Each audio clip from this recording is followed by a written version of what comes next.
Senator Wambua.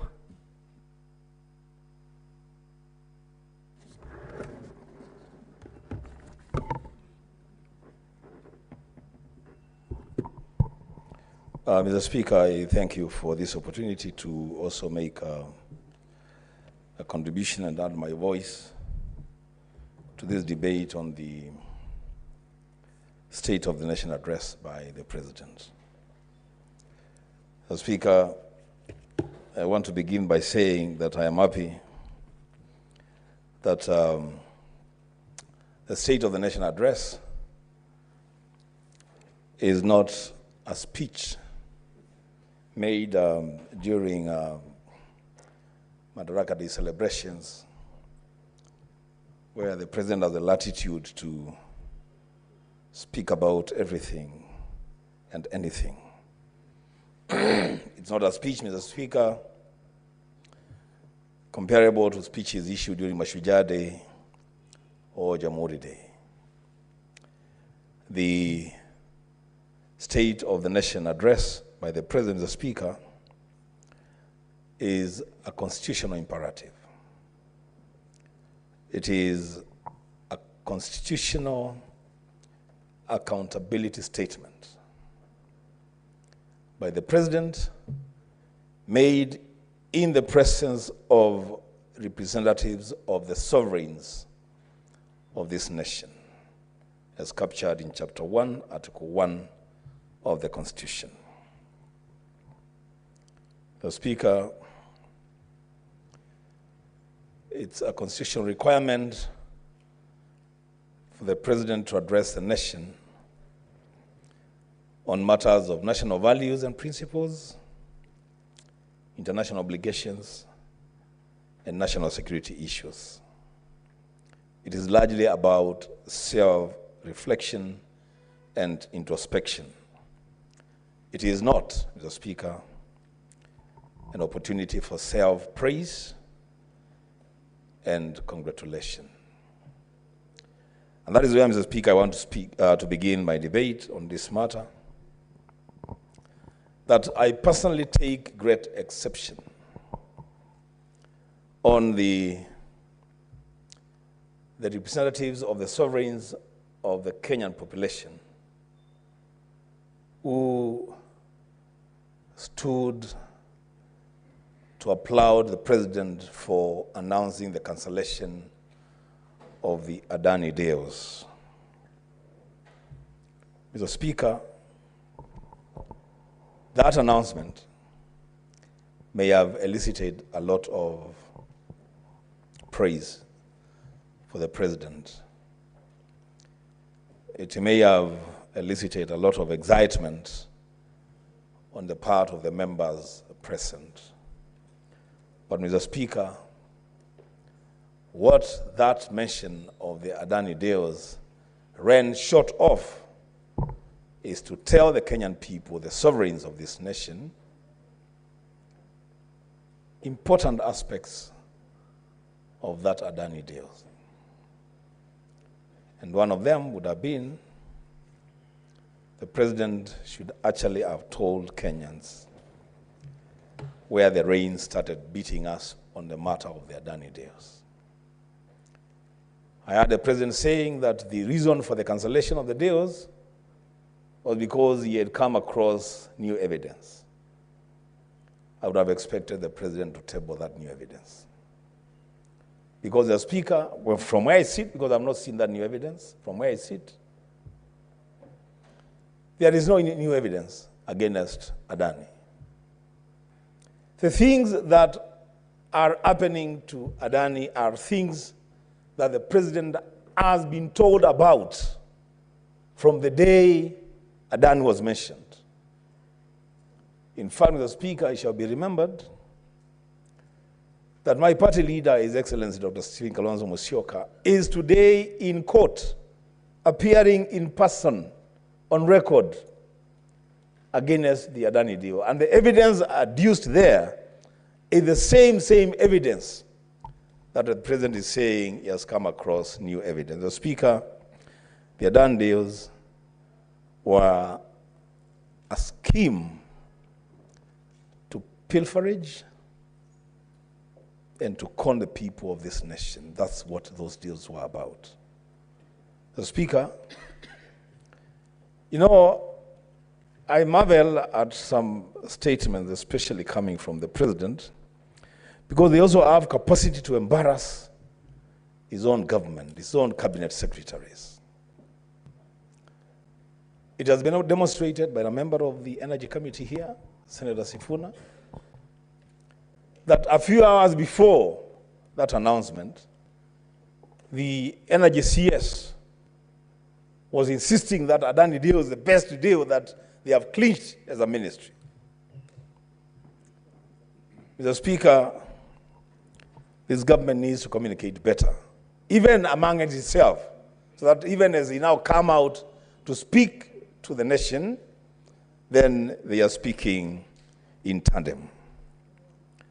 Mr. Speaker, I am concerned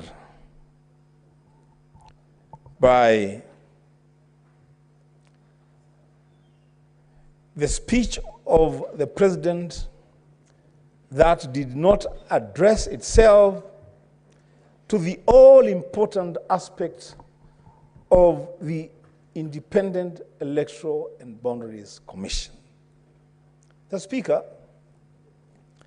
one of the fundamental tenets of democracy, and we pride ourselves on democracy, is representation of the people.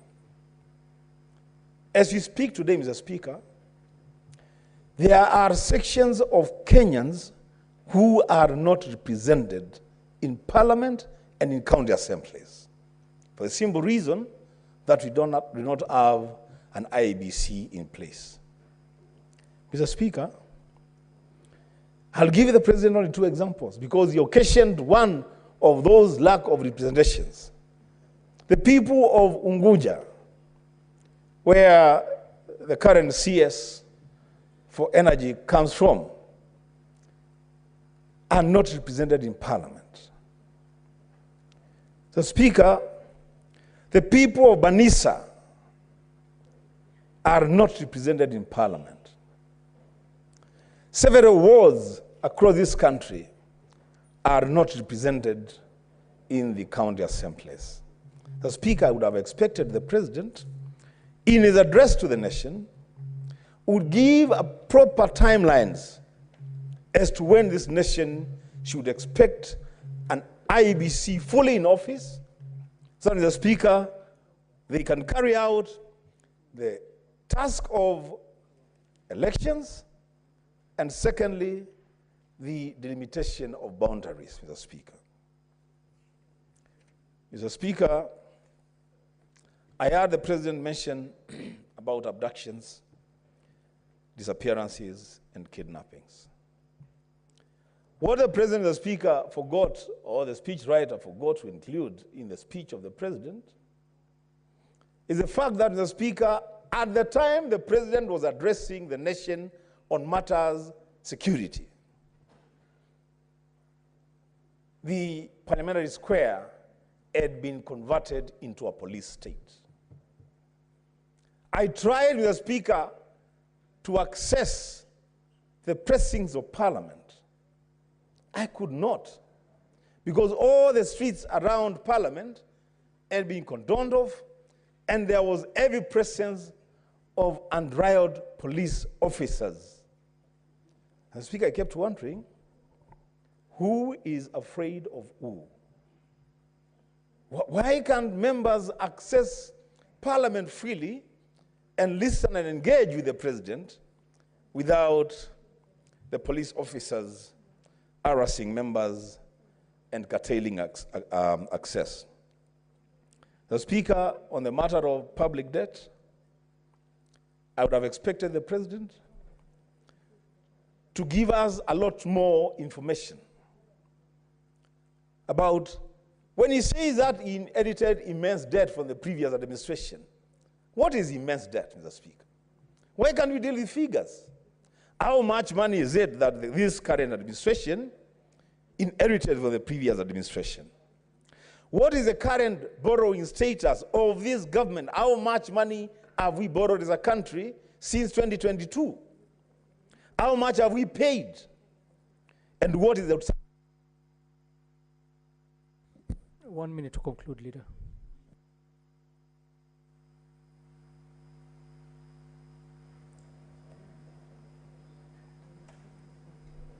Thank you, Mr. Speaker. What is the outstanding debt? Mr. Speaker, lastly, on the matter of the NHIF, the transition from NHIF to Chief. Mr. Speaker, I want to answer Senator Alwale, and he's not here.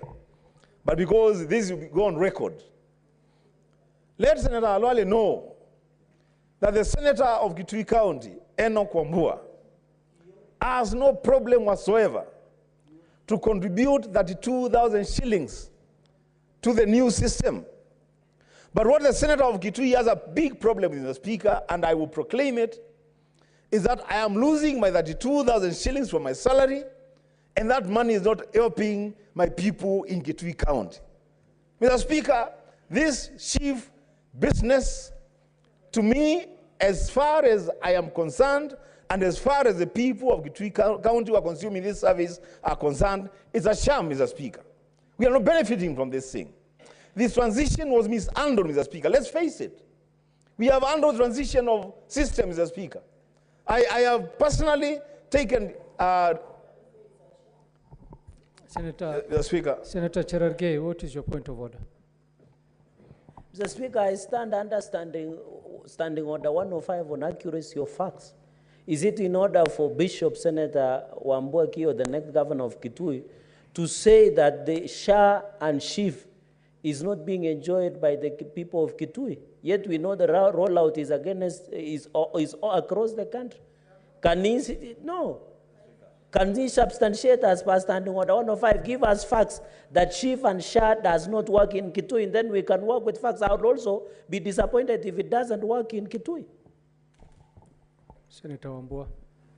Mr. Speaker, medical injustice against one patient is injustice against all patients. Mr. Speaker, that's the basis on which I'm making this statement. That, Mr. Speaker, this system, the implementation of it, has been hurried, has been rushed. Mr. Speaker, we have worked in institutions where we have carried out transitions. And there is a formula of doing transitions, Mr. Speaker. You don't just wake up one morning, stop a system that is working, and bring another system, Mr. Speaker, that very few people don't understand, Mr. Speaker. And lastly, Mr. Speaker, on that chief business. You know, Mr. Speaker, let us also take cognizance of the fact that the people of the northern frontier may not be able to enlist themselves for chief business because they are not under network connectivity. They are not covered.